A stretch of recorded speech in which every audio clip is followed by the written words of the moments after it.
নমস্কাৰ আপোনালোকক জনাবলৈ পাই সুখী হৈছোঁ যে আমাৰ কাংকান ধেমাজিয়ে আজি আৰু অহা কাইলৈ দিনটো পুনৰবাৰ দেৱালী উপলক্ষে চেল দিয়া হৈছে। গতিকে আপোনালোকে যিসকলে আহিম বুলি ভাবি আছে বা ইয়াৰ আগৰবাৰ চেলত যিসকলৰ লোৱা নহ'লে বা থাকি গ'ল ল'ম বুলি আপোনালোকে আকৌ ল'ব পাৰিব। অনলাইন আৰু অফলাইন এই দুয়োটাতে দিয়া হৈছে। আৰু দেৱালী যদিও আমাৰ আটাইকেইখন বিপণী খোলা আছে, ধেমাজি, ডিব্ৰুগড়, গুৱাহাটী। এইযোৰ খুবেই ধুনীয়া নুনি কটন হ'ব। এইযোৰ আপোনালোকে ল'ব পাৰিব 2280 টকা। এখন মেখেলাখন হ'ব, ভাল লাগিলে স্ক্ৰীনশ্বট লৈ থ'ব পাৰে। এইযোৰো খুবেই ধুনীয়া হ'ব, কটন নুনি, গল্ডেন গুণা আৰু ৰাণী পিংকত ধুনীয়াকৈ মিনা কৰি বনাই দিয়া হৈছে। আৰু এখনো মেখেলাখন হ'ব 2280 টকাত ধুনীয়াকৈ ল'ব পাৰিব।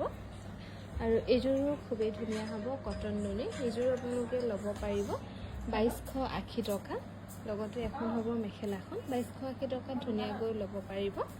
আৰু এইযোৰো হ'ব লাইট বেবী পিংকত গল্ডেন গুণা আৰু ব্লেকত মিনা কৰি ধুনীয়াকৈ বনাই দিয়া হৈছে। এখন হ'ব মেখেলাখন, এইযোৰো ল'ব পাৰিব 2280 টকা। আৰু দেৱালী উপলক্ষে আমাৰ ধেমাজি, ডিব্ৰুগড়, গুৱাহাটী, মুঠতে কাংকান ধেমাজি আটাইকেইখন বিপণীতে দুদিনকৈ চেল দিয়া হৈছে দেৱালী উপলক্ষে। আপোনালোকে যিসকলে আহিম বুলি ভাবি আছে বা ল'ব লগা হৈ আছে আপোনালোকে আহিব পাৰিব, মন পচন্দৰ কাপোৰ লৈ যাব পাৰিব। আৰু আটাইকেইখন দোকানে আমাৰ খোলা আছে।